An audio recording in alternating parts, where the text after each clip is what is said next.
As consciousness observes, reality begins to take shape. Yet the relationship between the observer and the observed runs far deeper than what appears on the surface. Matter is not just mass, and energy is not merely waves. The universe is the outward reflection of an unseen order, where every particle carries information and every interaction is a message. During the Run 2 period of the LHC, between 2015 and 2018, the relationship between the Higgs boson and quarks was measured with unprecedented precision. The ATLAS and CMS experiments confirmed the Higgs interactions with top and bottom quarks with extraordinary statistical confidence.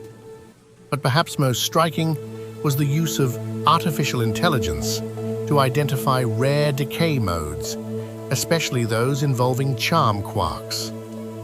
CMS employed graph neural networks and transformer-based models, enabling the tightest constraints ever on Higgs charm interactions, surpassing previous limits by over 35%. AI is no longer just a supportive tool, it is reshaping the nature of scientific discovery itself.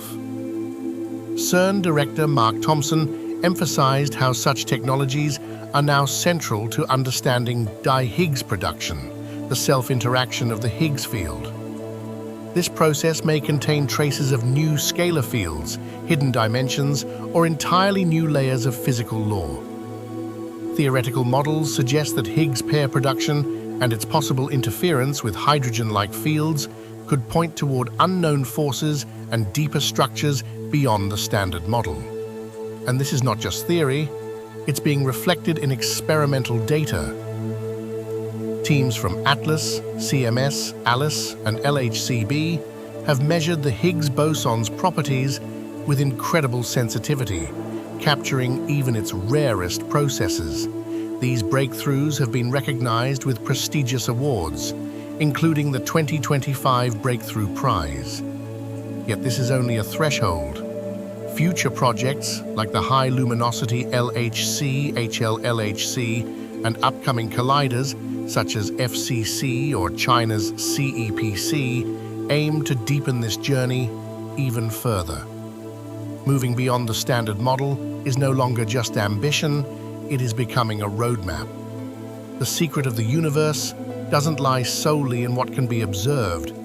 It resides in what takes shape through observation, in what gains meaning through awareness. Particle physics and meditation both point to a blurred line between mind and matter, a line far more permeable than we once believed. This is another step in the cosmos's quest to know itself. Perhaps the universe's eyes aren't telescopes, they are us, and those eyes must remember not just to look, but to truly see.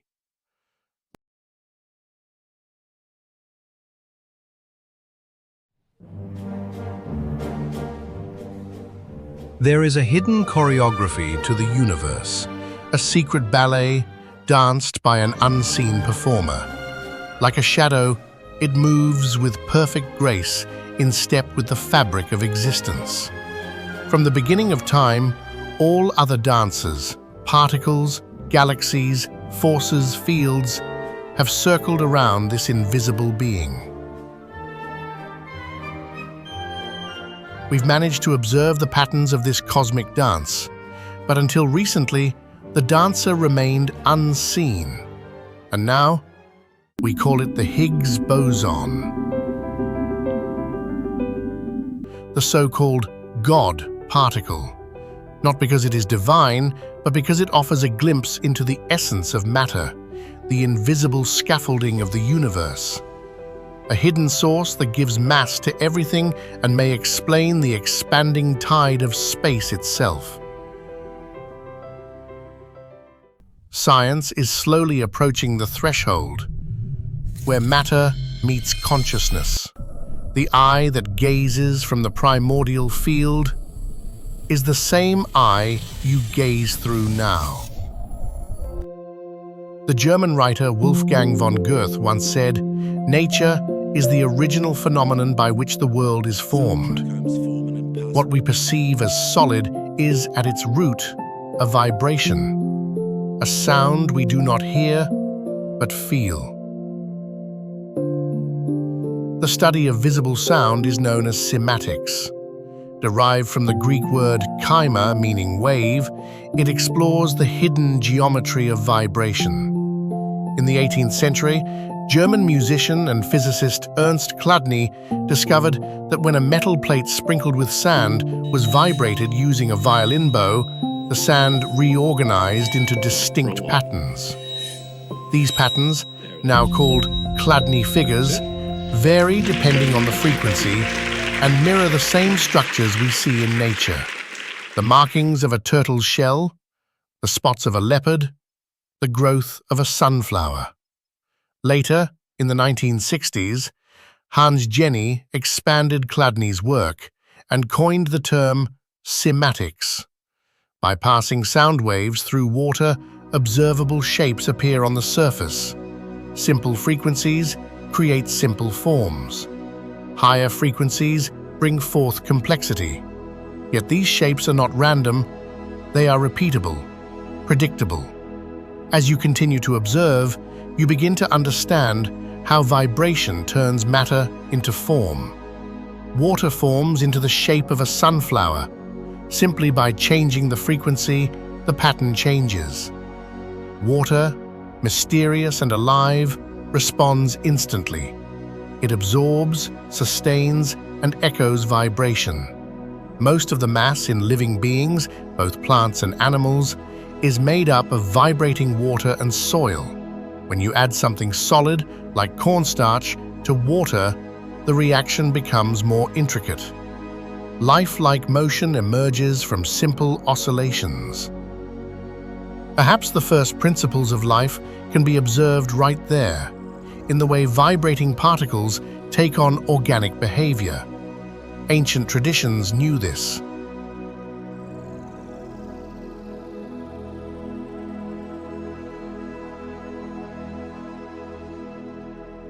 The term logos, as used in ancient texts, represents one of humanity's most profound intuitions. Around 500 years before Christ, the Greek philosopher Heraclitus spoke of logos as an unknowable yet ever-present principle, the source behind all repetition, all patterns, all form. The Stoic philosophers expanded on this idea, describing logos as the divine animating force that pervades the entire universe, a living intelligence at the heart of existence. In Sufi mysticism, logos is said to be everywhere, within everything. It is the moment when nothing becomes something, the vibration that gives birth to form. In the Hindu tradition, Shiva Nataraja means Lord of the dance. But this dance is not just symbolic. It is the rhythm of the entire cosmos. The universe breathes through Shiva's drum. Everything is drawn in, absorbed, and then birthed back out into being. The cosmos continues to evolve, only as long as Shiva dances. If the dance ends, the universe collapses, returning to stillness. Shiva represents the silent witness, pure consciousness. Shakti is the body of the world, the ever-moving force. Shiva meditates, while Shakti calls him to dance. Just like yin and yang, dancer and dance exist in sacred unity. Creation is not two things, but one, flowing in perfect motion. The word logos also means the revealed truth. To know the logos is to see the real. Yet truth often hides behind layers. The Akashic Field, the memory of the universe, spins into complex vortices, forming structures of reality. And to protect its own mystery, it wraps itself in veils. Layer upon layer, it conceals itself from the human mind. Like a sacred game of cosmic hide-and-seek, we've been hiding for millennia. And somewhere along the way, we even forgot the game. We forgot there was something we were meant to remember. In Buddhism, meditation is the tool for remembering. You turn your awareness inward, and as the mind becomes still and focused, you begin to perceive subtler frequencies of reality. You observe directly the law of impermanence, anicca, the constant rising and falling of all things. Through this, attachment to external and fleeting forms begins to dissolve, and you start to sense the truth. There is only one field, one vibration. So how could we say, this is my religion, or that is my sacred Om? How could we claim ownership over something that belongs to all? The real crisis in our world is not political, social, or economic. It is a crisis of consciousness, a deep inability to directly experience our true nature, the same essence that lies at the core of every being, everything. In Buddhist tradition, one who awakens to this is called a bodhisattva. A bodhisattva realizes there is only one mind and continues to walk the path to awaken all sentient beings, because to awaken oneself fully, one must awaken the whole. The bodhisattva makes 4 vows. Sentient beings are innumerable. I vow to awaken them all. Delusions are endless. I vow to overcome them all. The Dharma is immeasurable. I vow to master it. The path of awakening is infinite. I vow to walk it to the end.